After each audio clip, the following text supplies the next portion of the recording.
नमस्कार दोस्तों काफ़ी सारे बच्चों के हमारे पास कमेंट आते हैं कि सर हमारा प्री नहीं क्लियर हो पा रहा है, हमने 2 अटेम्प्ट दे दिए, हमने 3 अटेम्प्ट दे दिए।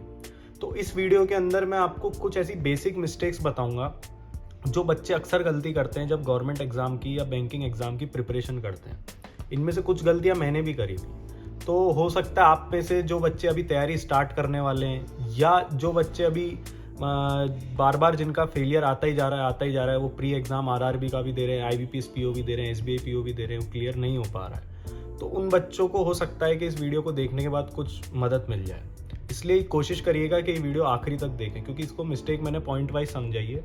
तो हो सकता है कि कोई ऐसा पॉइंट हो जो आपके क्लोज और आपको लगे कि यार नहीं, मैं ये मिस्टेक कर रहा हूँ और शायद अगर मैं इसको इम्प्रूव करता हूँ तो मेरा पेपर क्लियर हो जाएगा। देखो, सबसे पहली बेसिक मिस्टेक ये अक्सर फ्रेशर लोग करते हैं।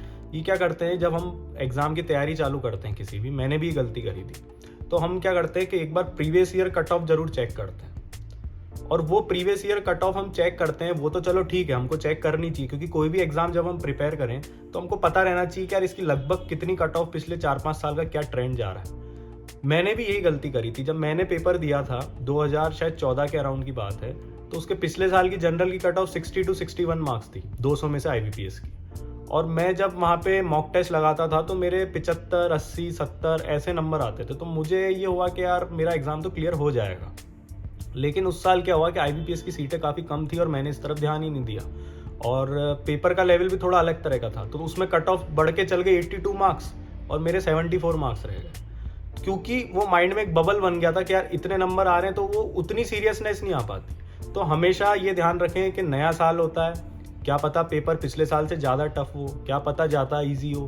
कैंडिडेट्स हर साल ग्रेजुएट करे हुए बच्चों का लॉट आता है, वो एक अलग तरह की फ्रेशनेस लेके आता है। तो ज़्यादा पिछले साल की कट ऑफ को ध्यान में रख के जब आप एग्ज़ाम की टेबल पे बैठें तो उस चीज़ को भूल जाएं। वो एक नया दिन है, हो सकता है कट ऑफ कम हो जाए, बहुत ज़्यादा पेपर टफ हो, वहाँ पे सर्कमस्टेंसेस अलग तरह के क्रिएट हो जाते हैं, हो सकता है कट ऑफ बहुत ज़्यादा बढ़ जाए। तो उस मोमेंट पे रहें। पुरानी कट ऑफ देख के अगर आप पेपर अटेम्प्ट करेंगे या मॉक टेस्ट लगाएंगे तो आप बहुत बड़ी गलती कर रहे हैं, और अक्सर बच्चे इसी कारण से रह जाते हैं। तो पहली मिस्टेक तो ये अवॉइड करें। दूसरी चीज़ ये है कि आप जो टेस्ट सीरीज या मॉक टेस्ट जो भी आप देते हैं, उसके अंदर आप एक चीज़ याद रखें कि अक्सर हम लोग ये गलती करते हैं कि यार जो अपने को चीज़ आ रही है, जैसे रीजनिंग में सिलॉग आ रहा है, इनपुट आउटपुट नहीं आ रहा है, तो कई बच्चे गलती करते हैं कि बस वही देते जाते हैं, उतना ही 90 स्कोर आ रहा है, 100 स्कोर आ रहा है, 80 स्कोर आ रहा है, बस वो उसी पे कंटिन्यू करे जाते हैं। वो ये नहीं देखते कि ये जो 100 नंबर 50 नंबर नहीं आ रहे हैं, ये मैं क्यों नहीं आ रहे हैं, कि इसमें कौन सी ऐसी चीज़ है जो मेरी वीकनेस है और उसको मैं इंप्रूव कर सकता हूँ। तो पहले 15 दिन थोड़ा सा ब्रेक लें मॉक टेस्ट देने से, और फिर 15 दिन उन चीज़ों पे काम करें जो आपको समझ में नहीं आ रही है या आपसे नहीं हो पा रही है, और उनको पूरा परफेक्ट करने की कोशिश करें। फिर अपना मॉक टेस्ट देना वापस स्टार्ट करें और फिर देखें कि यार मैं कितना इंप्रूव कर पा रहा हूँ। कोशिश करें कि जो नंबर आपके अभी आ रहे हैं उनमें हर सब्जेक्ट के अंदर 5-5 नंबर अपना इंप्रूव करने की कोशिश करें। टोटल 4 से 5 सब्जेक्ट होते हैं, अगर आपने एक के अंदर 4 से 5 नंबर भी इंप्रूव कर दिए तो आपका लगभग 20 नंबर का जो फाइनल स्कोर है वो बढ़ जाएगा। और इससे ज़्यादा गैप मेरे को नहीं लगता किसी बच्चे का होता है। अगर आपने अच्छे से तैयारी करी है और उसके बाद अगर आप 20 नंबर अगर मेहनत से इंप्रूव कर गए तो आपका पेपर क्लियर हो जाएगा। तो ये चीज़ आपको ध्यान रखनी है कि जो चीज़ आपसे नहीं हो पा रही आपको उस पर ध्यान देना है जब आप मॉक टेस्ट दे। अक्सर बच्चे गलती यही कर रहे हैं कि नहीं यार मैं तो बस मेरे से ये चीज़ हो रही है, फिर वो उसी को जो उसका स्ट्रॉन्ग पॉइंट है उसे ही पकड़े जाता है। लेकिन एक चीज़ मैं आपको बता दूं, आपका कोई भी गवर्नमेंट एग्जाम क्लियर तभी होगा, आपकी वीकनेस जब तक आपका स्ट्रॉन्ग पॉइंट नहीं बनेगी या उसमें आप ठीक ठाक परफॉर्मेंस देना चालू नहीं करेंगे तब तक आपका गवर्नमेंट एग्जाम क्लियर नहीं हो पाएगा। क्योंकि अगर आप इजी चीज़ तो सभी कर लेंगे और हम उसी चीज़ को पकड़ के बैठे रहते हैं कि मैं इसी की प्रैक्टिस ज़्यादा करूँ, तो एक चीज़ तो ये अवॉइड करें।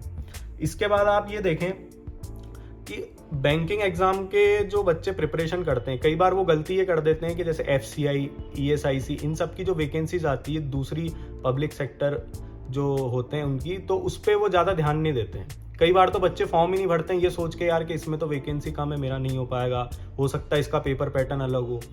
मेरी खुद की वाइफ जो है परिधि जैन, उसने एफसीआई का फॉर्म ही नहीं भरा था क्योंकि उसको इतनी जानकारी नहीं थी। उसकी जॉब लग गई थी और वो इस बारे में भूल गई कि ऐसी कोई वैकेंसी भी होती है।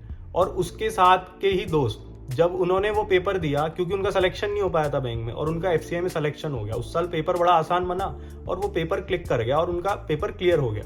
तो इस मिस्टेक से आप बचें, क्योंकि क्या है, जो होशियार बच्चा होता है उसकी सबसे बड़ी खासियत ये होती है कि वो दूसरे की मिस्टेक से सीख जाता है, और एक जो बच्चा कमजोर होता है वो खुद ठोकर खाता है और फिर सीखता है, लेकिन तब तक रेस में वो पीछे रह जाता है। तो हमको याद रखना है कि यार बैंकिंग जैसी और जो पेपर आ रहे हैं उस पर भी पूरा फोकस रखें। अगर एक सब्जेक्ट मान लो उनका थोड़ा अलग है या हल्का सा पेपर पैटर्न अलग है, तो दिन का 1 घंटा उसके लिए दे दें, क्योंकि हो सकता है क्या पता किस्मत में आपकी लिखा हो कि मेरा उसमें सिलेक्शन हो जाए।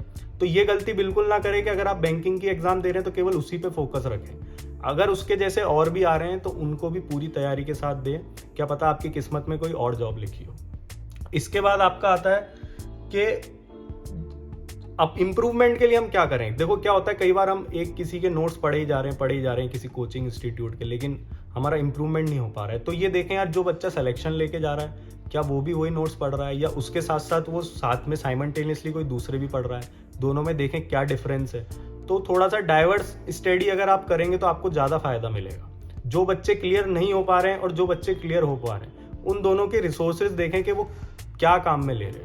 अगर वो दोनों कॉमन चीज काम में लेके क्लियर कर रहे हैं तो फिर ये देखें कि यार मेरे अंदर ही कहीं ना कहीं कमजोरी है कि मैं कुछ मिस्टेक कर रहा हूँ। तो थोड़ा डाइवर्स स्टडी करने की कोशिश करें अगर आपका सिलेक्शन नहीं हो पा रहा है। इसके बाद आप जनरल अवेयरनेस क्या होता है, कुछ बच्चे जनरल अवेयरनेस में ये गलती कर देते हैं कि मान लो रीजनिंग में full out of full score कर रहे हैं, मैथ्स में स्कोर कर रहे हैं, तो उनको लगता है जीके तो हम रोज अखबार वगैरह पढ़ते ही हैं और 6 महीने की जीके थोड़ी बहुत ऊपर से पढ़ के एंड के 15 दिन में चल जाएंगे और हमारा जीए का पेपर क्लिक हो जाएगा।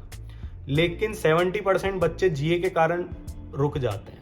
आपने आरबीआई असिस्टेंट स्कोर कार्ड का हमारा एक वीडियो है, उसके अंदर जो परिधि जैन है उसने यही बताया कि उसका जीए का कट ऑफ रुक गया था कुछ 1 या 2 नंबर से, आप वो वीडियो देख सकते हैं। तो उसके अंदर आपने ये चीज देखी कि उसने और सब्जेक्ट पे बड़ा ध्यान दिया, लेकिन जीए के पेपर में वो रह गई। तो बच्चे अक्सर ये गलती कर देते हैं कि उसका जीके का जो पेपर होता है वो ये सोचते हैं कि यार मैं तो औरों पे, किसी का एप्टी बहुत स्ट्रांग होता है, कई बच्चों का मैथ्स बहुत स्ट्रांग होता है, तो जीके पे इतना फोकस ही नहीं करते हैं। लेकिन आपको एक चीज याद रखनी है कि जीके पे आपको ज़्यादा मेहनत करनी, क्योंकि और चीज़ें तो ज़्यादातर आप में नेचुरली आती है। किसी की मैथ्स अच्छी होती है, किसी की इंग्लिश अच्छी होती है, किसी की रीजनिंग अच्छी होती है।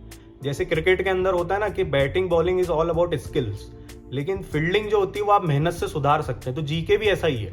अगर कोई बच्चा एवरेज भी है तो वो जीके पढ़ पढ़ के काफ़ी अच्छी कर सकता है और उसमें काफ़ी अच्छा स्कोर कर सकता है। तो जीए ऐसा सब्जेक्ट है कि उस पर अच्छे से ध्यान रखें और ज़्यादा से ज़्यादा स्कोर करने की कोशिश करें, तो आपको बड़ा फायदा हो सकता है। इसके बाद हम चलते हैं कि प्री और मेंस एग्जाम की तैयारी थोड़ी साथ में करें, क्योंकि इनका पेपर पैटर्न लगभग सेम होता है। मेंस के अंदर शायद 1 या 2 सब्जेक्ट बस आपके ज़्यादा मिलेंगे आपको अधिकतर पेपर्स में।